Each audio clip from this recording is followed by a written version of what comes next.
not the one that died. Yeah, the one that dies Peter is B. the Parker's little, like... great. So I'm going to The explain. original one's Golden Boy, Peter Parker. I'm going to explain. I'm going to explain the meeting with the king about the book, rather than go all through it. Okay.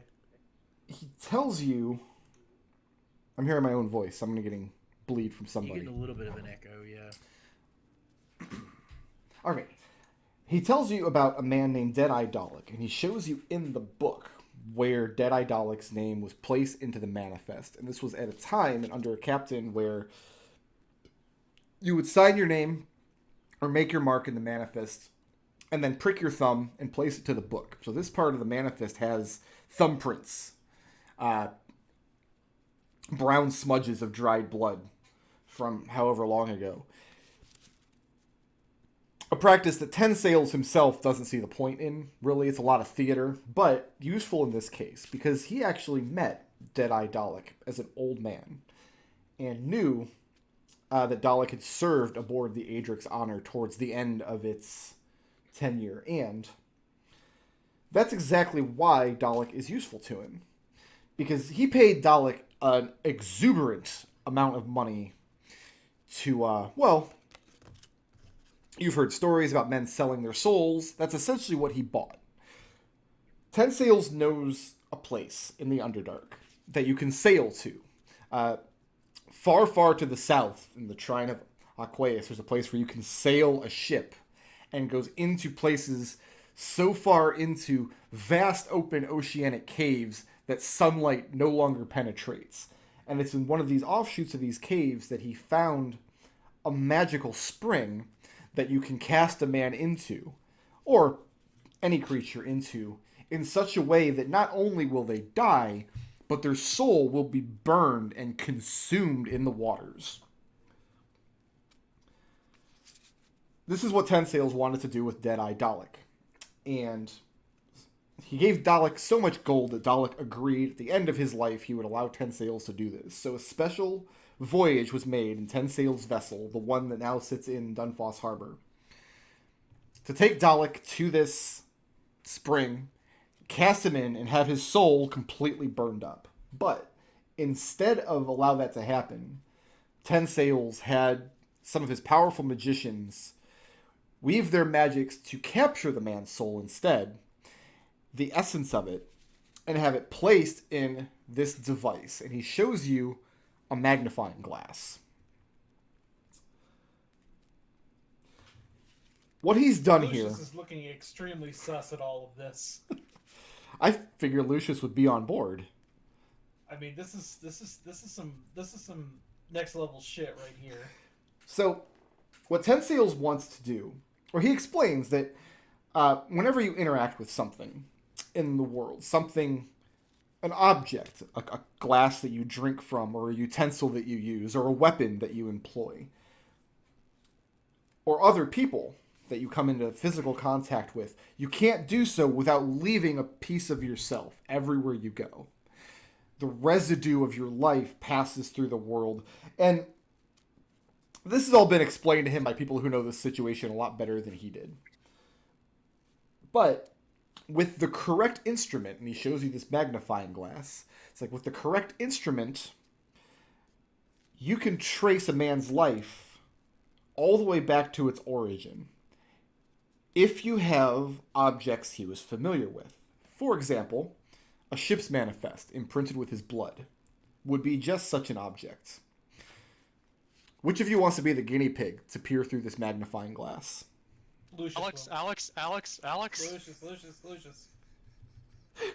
All right. Gus says, "All right, square up," and then he's gonna like officiate like a rock paper scissors. Alex and Lucius. The room that you're in is filled with this. When you peer through the magnifying glass, it's filled with what at first looks like red smoke or red mist, just hanging in the air, just kind of listing about. And your hand passes through it. You can't affect it. You can't wave it back and forth like you would, say, the smoke from Alex's pipe, or Alex's cigarette, rather. But looking at it, it's not quite just a mist hanging in the air. You realize it's a trail. And you realize it starts from the book and it moves in a pattern around the room and eventually out to the door. And when you follow it to the door of the room and open it, and you're still looking through the magnifying glass, you can see this trail leading all the way out down the hallway and around a corner. Ten Sails tells you that if you follow that trail, it will eventually lead you, first of all, directly to the headquarters of Kavnokar's Thumb, because the book had been there recently. But then it would eventually go back to the barge, where you had brought it from Blue Worm, and then eventually it would go not to the ship that you sailed, but would trace the path the ship sailed to Dunfoss that you guys commissioned from Blue Worm. From there, it would go back into King Zeros' restaurant, then to wherever he found it, and you could trace the existence of this book, this line, all the way back to the point where Deadeye Dalek put his thumb on the page. Wherever that happened. Presumably in some port somewhere. There would just be a place hovering over the water just out, maybe in a completely unrelated ship now, just hanging in air. In essence, with this magnifying glass that holds a portion of the soul of this man, if you show me an object that he interacted with, especially one that he left a mark on pressed with his blood or bodily fluids, you can trace that object all the way back to the point where that happened. If a sword were to have cut him aboard a ship, and you brought the sword to him today, he could show you the point. Eventually, he could mount an expedition back to where Dalek was cut. The reason this is useful, he says, is because he is seeking a new world out in the ocean.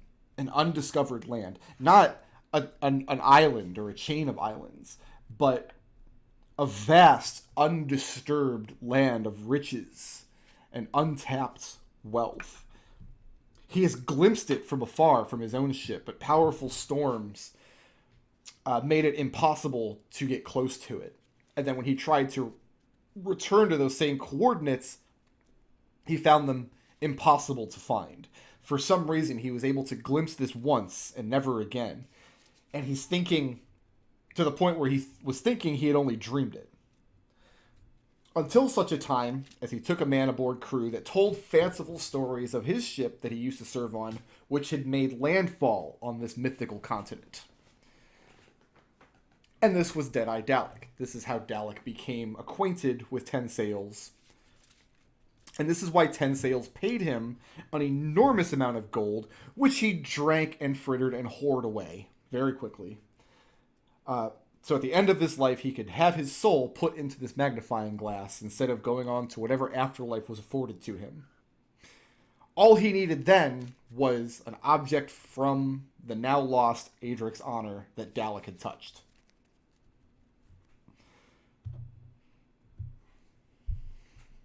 Connor's brows are so furrowed and mouth so agape that if this world had memes, he would become a meme. Now, are we talking like surprise Pikachu face? No, it's the music guy. Where are we right now? Are we inside the palace? You're in the palace, but you're not in the same. Like you're wherever. Yeah, sure. Yes. Would the king permit me to perform a quick experiment to see the limits of this magic? He's not going to allow you to take that magnifying glass out of his line of sight. No. No, I'm not going to take the glass, but I want to take the book for a minute. Sure. I'll put the book in my bag of holding, move it to the other side of the room, pull it out, and then we'll take a look with a magnifying glass to see if it tracked that. So, it tracks the physical point where the book went into the bag, and then just hangs there, and then continues creating new misty trails when you take it back out. So there's not actually a break in the line. Fascinating. So it rejoins the 2 points. Yeah, more or less. Okay. I guess you don't have to worry about teleportation or extra dimensional travel. All he has to do is have that magnifying glass in that book. That's it. He's going to. This is going to be an expedition that will probably take years to undergo because he has to. He's not actually going to follow the thread all the way back. He's going to send out ships with expeditions looking for trails, crisscrossing the Right. sea. And in this way, he's going to make good on his promise to give everybody in Dunfoss a chest of gold by finding a new continent that is unspoiled, that has... And he recounts some of the stories that Dalek had told him of great wealth to be had, great treasure, great untapped veins of ore and exotic plants and animal species. The kind of thing that can make Dunfoss wealthy beyond anyone's wildest imagination. Far more than any Dwarven king can pull out of the ground in silver.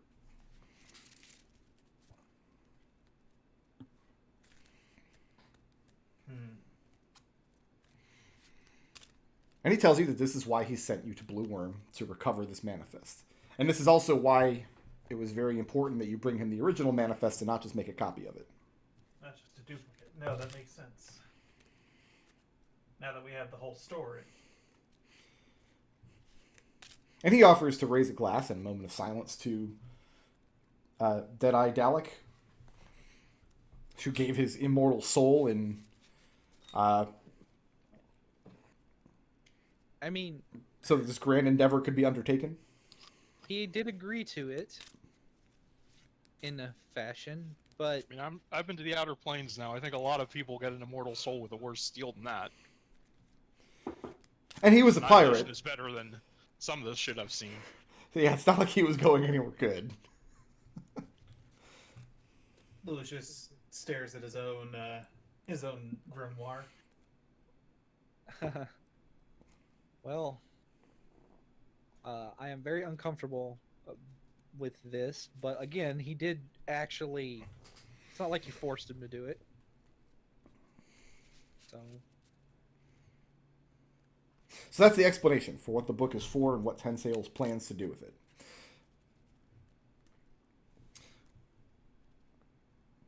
Does Flumph Inc. express any tangible interest in wanting to be involved in these expeditions? I'll express interest in wanting to see if Captain Vinmus wants to send some of his crew along, because it sounds like it might be the same part of the world. Like, I just want to make sure there's maybe some information sharing going on between the two of them. He has done some work since taking the throne in ensuring that Captain Vinmus is a man that he can trust. He doesn't particularly like how righteous the man is. It takes all kinds. When you have a man that is that zealous about a particular goal, by which he means being like capital L lawful good. Yeah. It makes them predictable, but it also makes them unbendable. So he's going to work closely with Captain Vinmus, who has a wealth of knowledge, and of course Ten Sails has been to that part of the world as well. He spent the better part of 2 years just kind of sailing circles around the area, trying to catch a glimpse of this far-off continent once again. The only other personal interest Alex has is he would be fascinated in the applications of magic to automate the resource extraction, but that's a question for a later time. Rallick has been after we found it kind of a situation. Rallick has been just looking around like he's barely paying attention to it, but inwardly he is immensely interested in that prospect, in the prospect of that, and an undiscovered land, and the potential of that. So he doesn't have a lot of details on what we'll find once we make landfall, but he's heard Dalek's stories of the natural resources and just beauty of the place, and that they had found ruins that they were unable to identify before setting sail again. Unplumbed ruins from a civilization there is no trace of could mean literally anything. But whatever it means... Also, as an archaeologist, like, Alex is very interested in if they find it. Ten Sails is obviously thinking in terms of, in addition to all the other resources we'll be able to exploit, there's going to be magical artifacts and things when we start if there are like tombs to plunder or doors to other worlds. This is the reason he has set his eyes on the Crown of Dunfoss, because he needs the resources of the entire city to mount these expeditions and eventually exploit this continent once he finds safe passage to it. So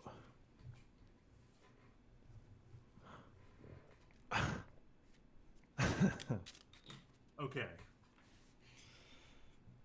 You've tried to find this mystical place in the past, but you were denied because of storms and such, right? Get that right? He says that he caught a glimpse of it from the deck of his ship while they were amidst a great storm, and were unable to make landfall.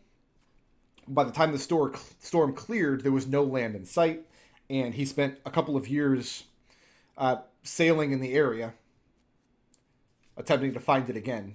And he had kind of written it off as a fever dream until he brought a man aboard his vessel that had served on the Adric's honor, that had allegedly been there. What makes you think he was telling the truth?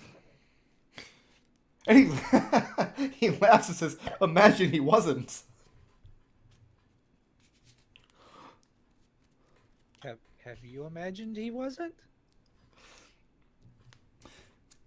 He says that if he wasn't telling the truth, and there is no faraway lost continent, then he will have given this man a bunch of gold for nothing. And he just kind of gestures to the magnifying glass and says, and Dalek, well, still came to the same end. Yes. Soul in the magnifying glass. Gotcha. Seems, yeah, no, I'm kind of with you there. It seems kind of a dumb thing to lie about. Like, that's like the longest of long cons right there. Yeah, no kidding. Mm-hmm. I mean, sailors are predisposed to tell tall stories, but this tall story just happened to coincide with something that Ten Sails had seen with his own eyes. And if he's wrong, he's still the king of Dunfoss. That is a good booby prize.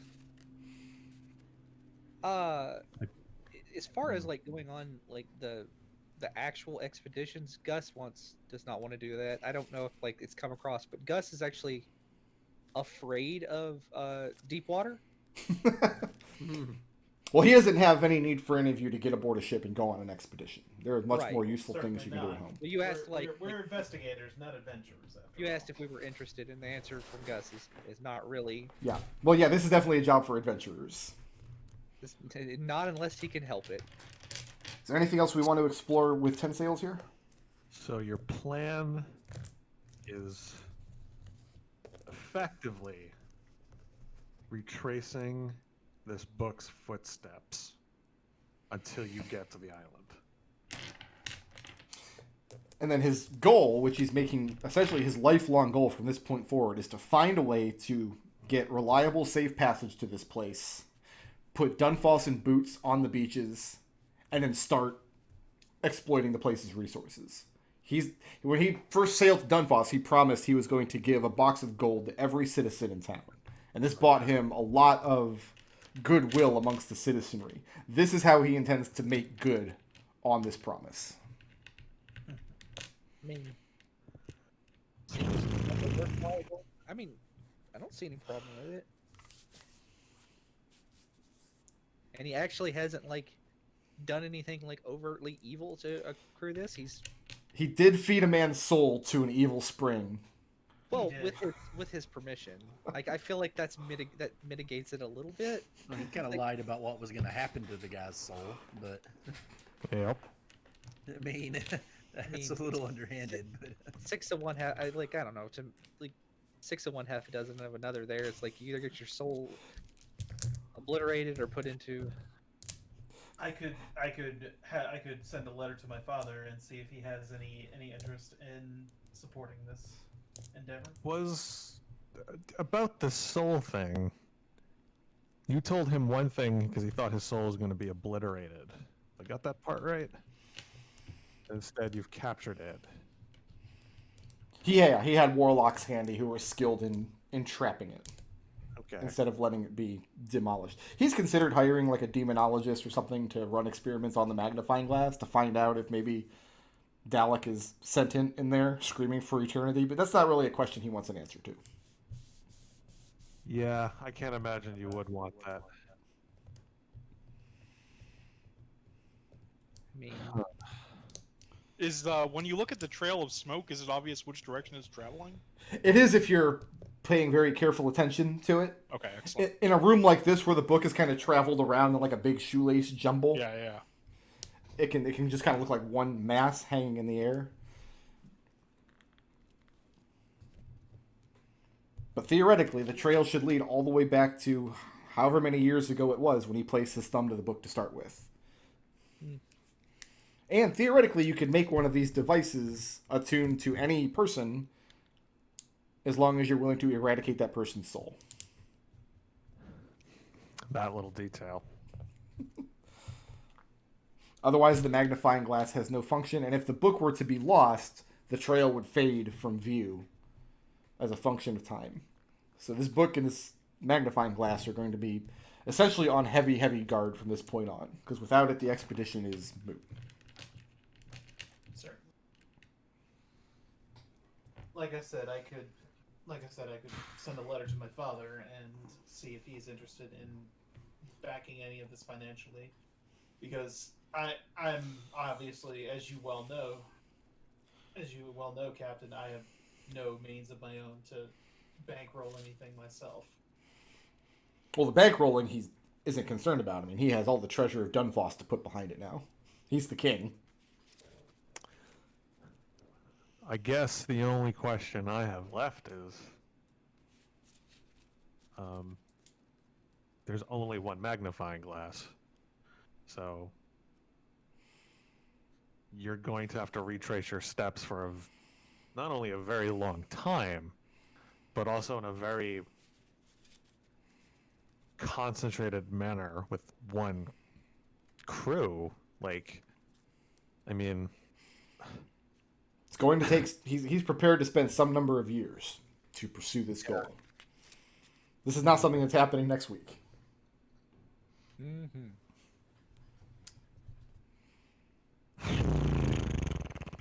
That's the second time you've made that noise. We were sorry, taking- what's that? That's the second time you've made that noise. Oh, yeah. This is, I mean...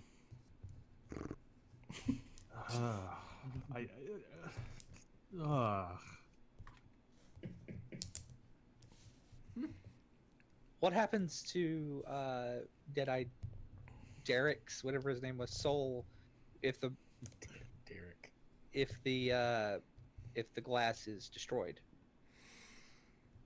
He says he doesn't want to know the answer to that question either. He has no intention on destroying this object, so... Well, we're, quote, investigators, so I guess we're just curious that way. So other than that, he's only interested in kind of impressing on Rallick that he made the correct decision the other night, as far as which team he wants to be on. But he doesn't have any like pressing tasks or concerns as far as you guys regarding this expedition. I guess the only other thing I want to bring up with the king is, how's that war going? Yeah, I was gonna bring that up. Yeah, good.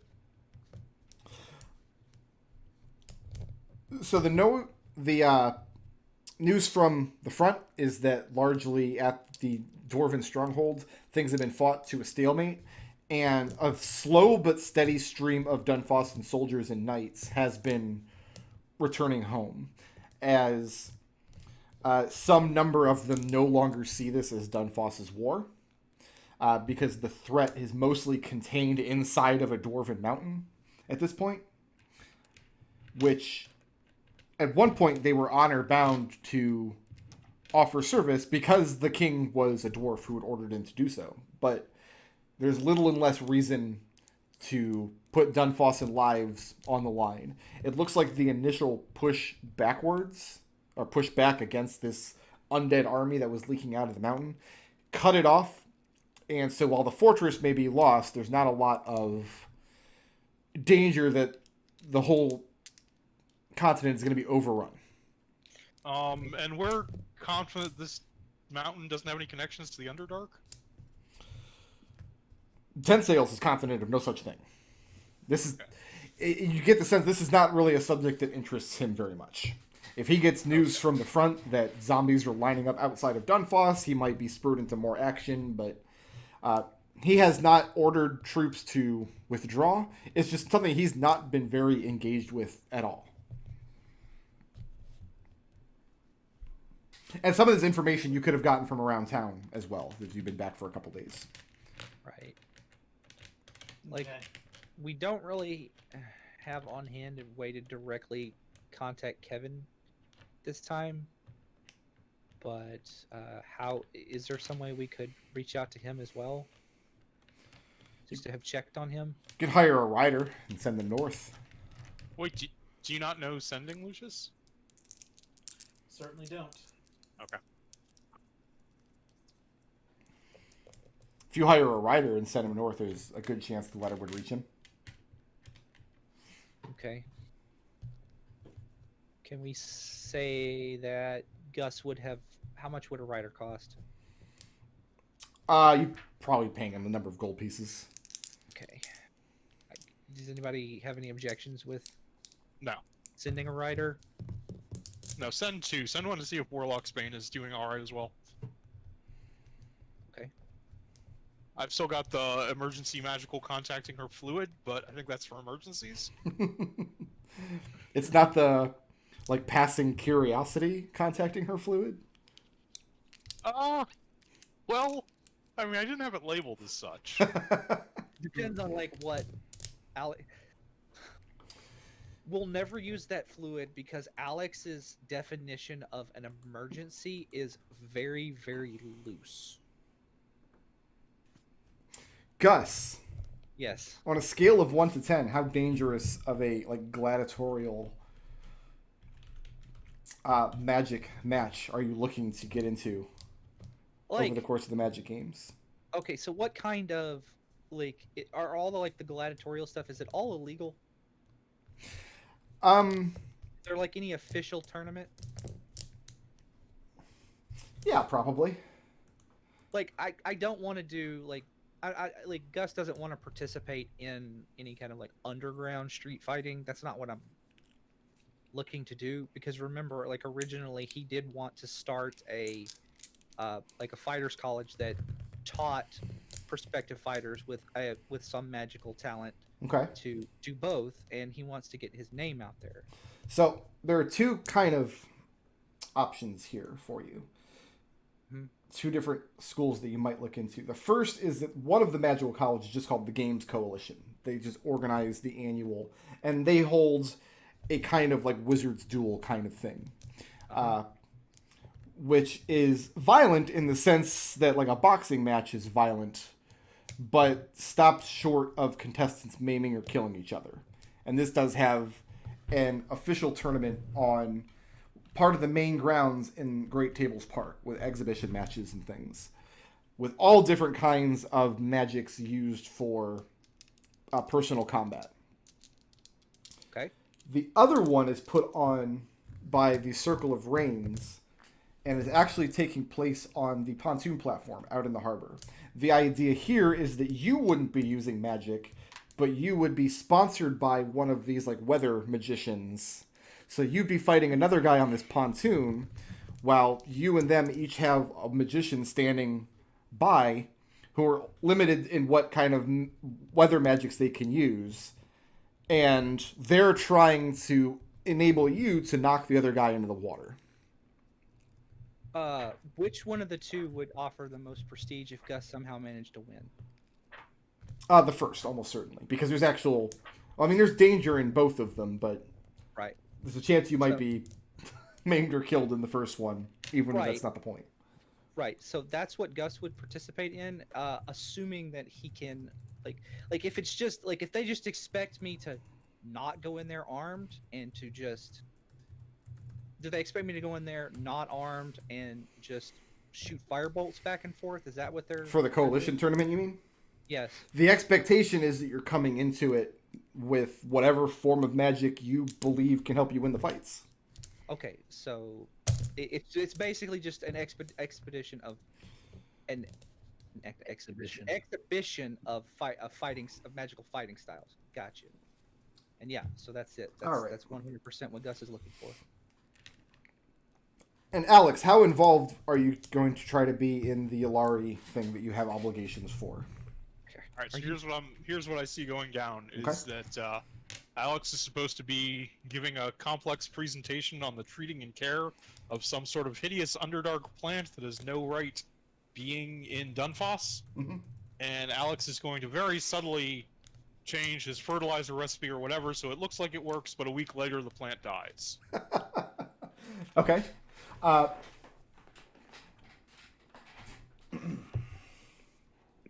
Obviously, you know, given that the sort of stuff Dysonaries has been putting him up to, that's not his idea, that's just how he's going to deal with it. Are you bringing Destinary in conjunction to work with this? Or... No, this is on his own. Alex has decided that he's going to invent a fertilizer that works great for about a week and then kills the thing. And then kills the plant. Okay. And he's going to have very complex instructions on how to make it to hopefully hide the fact that it's intentional, look like he just messed it up. So you're given some small amount of Yulari resources to put on this exhibition of magical plants. The plants of the Underdark, of course, being like the antithesis of everything Yulari stands for. Right. But I am a deep gnome, so... Well, that might be the reason that Yulari sees you as like the perfect candidate to do this. Like, as a deep gnome whose civilization comes from the Underdark, but you have come to realize like the beauty and majesty of real nature is far superior to the weird destructive forces that grow in the place with no sunlight. Racism, in other words. Yeah, Good old fashioned racism. The Underdark is Australia. Everything's trying to kill you. The land down under. So it's not real? Is that what you're saying? The Underdark isn't real? No, it's not. Connor. Yes, sir. The Fydruashad don't really have competitions, per se, over the course of the games. They have a lot of official duties, by which I mean they're been commissioned by the Games Coalition to provide services to the host of magical exhibitions and things that go wrong. For example, if Gus's opponent casts a level 9 fireball on him, somebody from the Fydruashad is supposed to be there to assist in making sure he doesn't actually burn to a crisp and die. Traditionally, the Fydruashad is spread very, very thinly over the course of the games. A good way to think about it might be like the running of the bulls, in terms of like how many people get needlessly hurt and injured over the course of this process for just really no good reason that anybody could think of. So that being the magical college that you're a part of, what is your role during the games? I mean, that sounds like a hell of a lot of fun. Running around, helping people get back up. Well, I mean, you would be given an assignment somewhere. Okay. Are you going to rig it so that you and Gus are working together? Will you be working the coalition tournament? Or did you have something else in mind?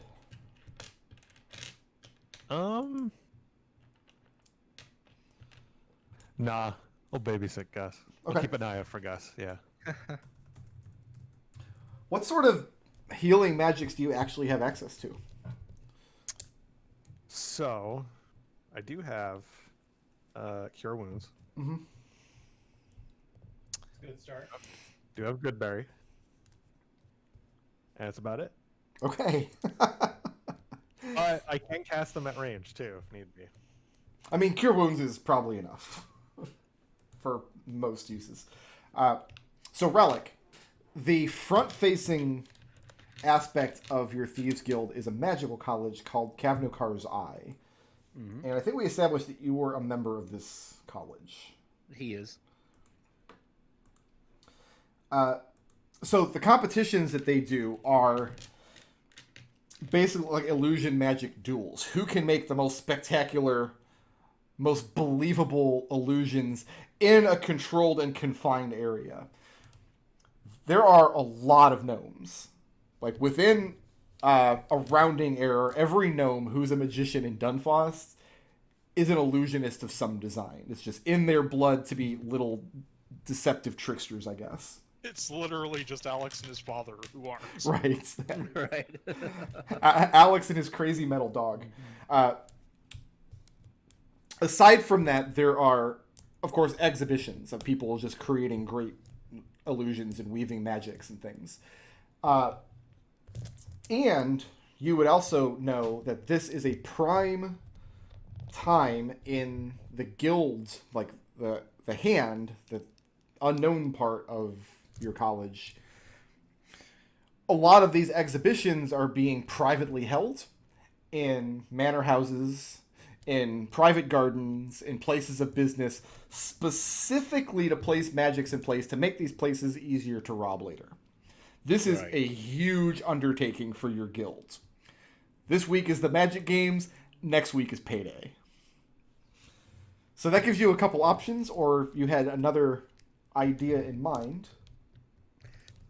He's put most of his, because of the things with Flumph, he's put most of his little moving plans on hold for the time, because this is potentially more lucrative. But he'll, in anticipation of it, he'll participate with the guild, and I think what he'll do is do the thing to help the setup, so that he can, create future stuff later, future opportunities the week after. So one of these private exhibitions, then.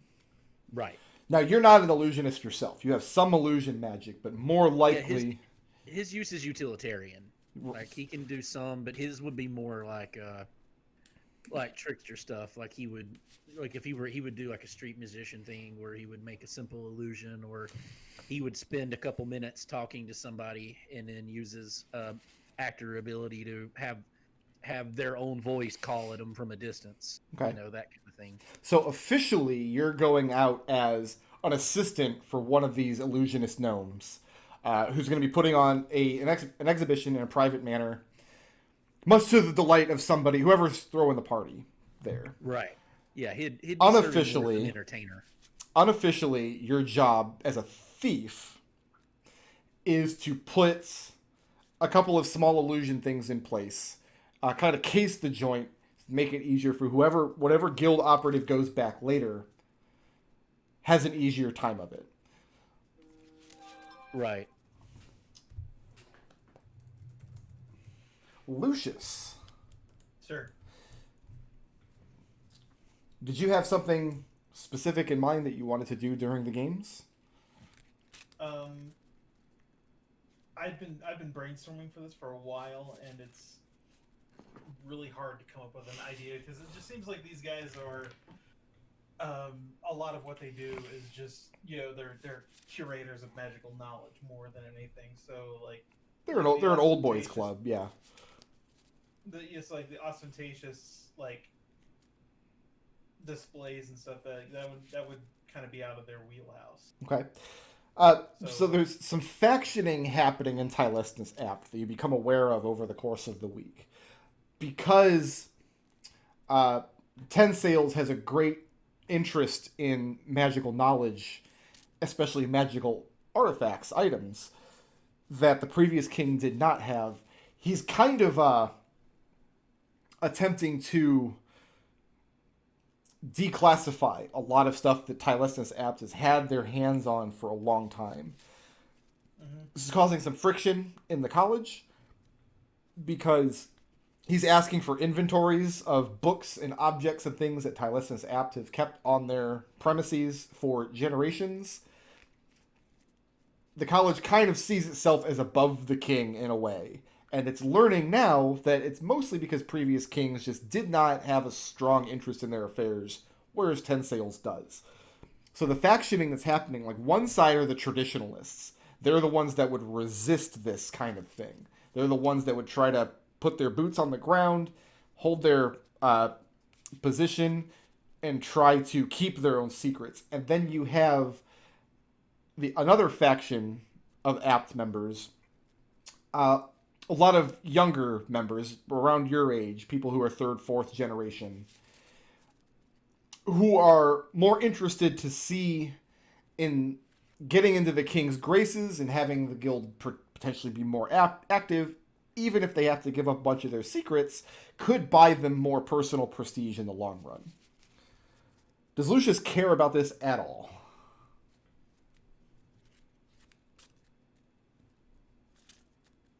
Yeah, Lucius does. Lucius is interested in this, and he's kind of got a. He kind of sides with the traditionalists. Okay. In that regard, because it's like, because he wants to, because his whole thing is knowledge is paramount. He wants to. He's kind of a mind to hoard it. That's kinda, Knowledge is paramount, but only if I get to look at it and you don't.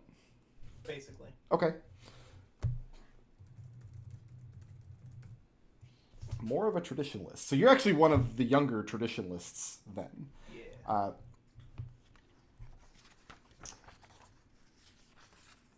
Okay. So Lucius.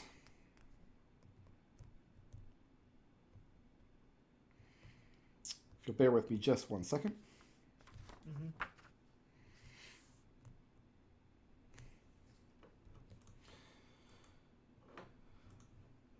Assuming you don't have any other plans for participating in the games on any level, they do have a task for you that they want you to complete. Okay. A lot of the most prestigious competitions and most prestigious exhibitions over the course of the week are going to be taking place on or near Tilistus Apt grounds. They have great indoor and outdoor areas. They have a lot of a lot of land all over the town, a lot of buildings that they own and have for many, many years, where places are going to be used for various games. They take great pride in this, actually. Mm-hmm. They're thinking, though, that people are going to be using the chaos of materials and personnel passing back and forth between all these locations over the course of the week, especially with taking advantage of like the public's greater heightened interest in magic this week, that the young bucks are going to be using this opportunity to move materials that should not be moved. Okay.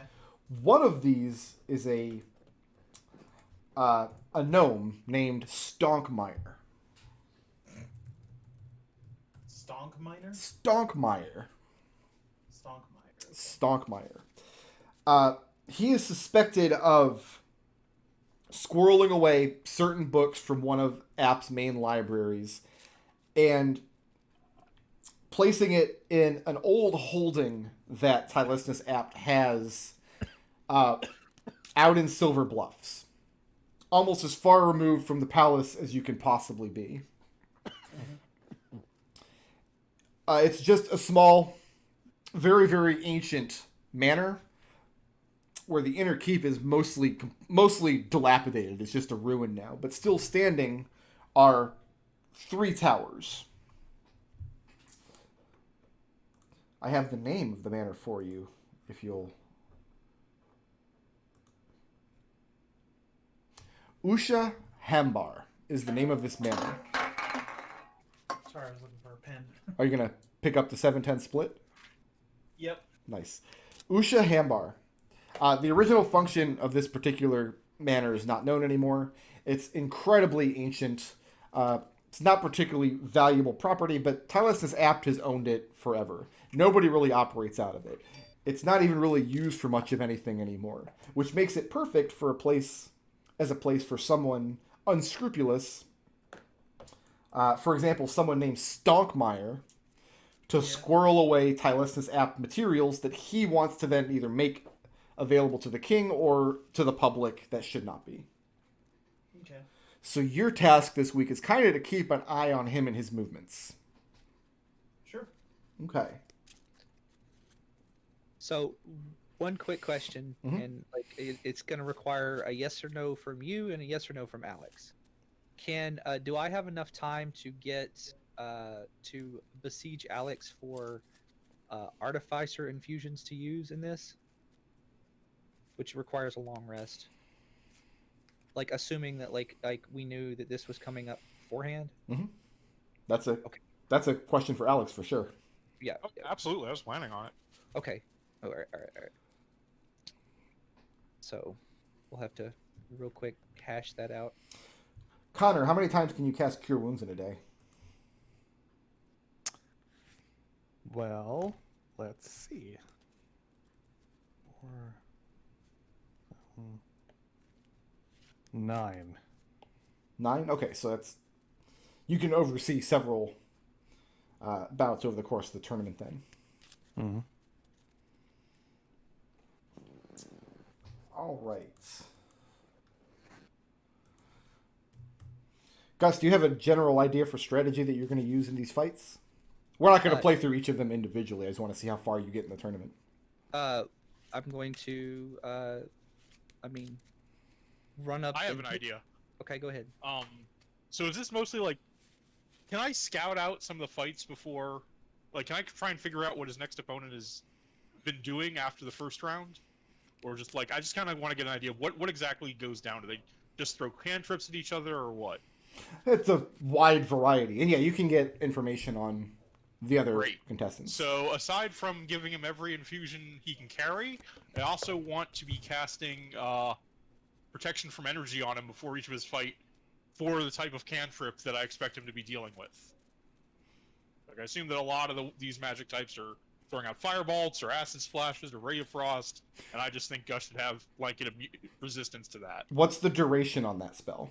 1 hour. 1 hour. Because remember, you've got tasks of your own that's going to be happening on the other side of town over the week. All right, here's how I'm going to do. I can do 4 protections from energy in a day. Gus. Uh-huh.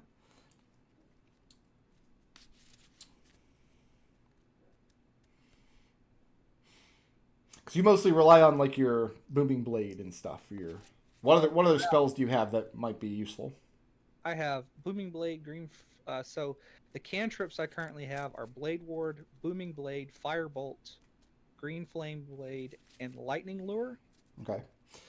And I've got for my level 1 spells are absorb elements, magic missile, shield, thunder wave, and my level 2 spells are hold person, misty step, shatter, and warding wind. So it's safe to say that you're one of the more high level combatants.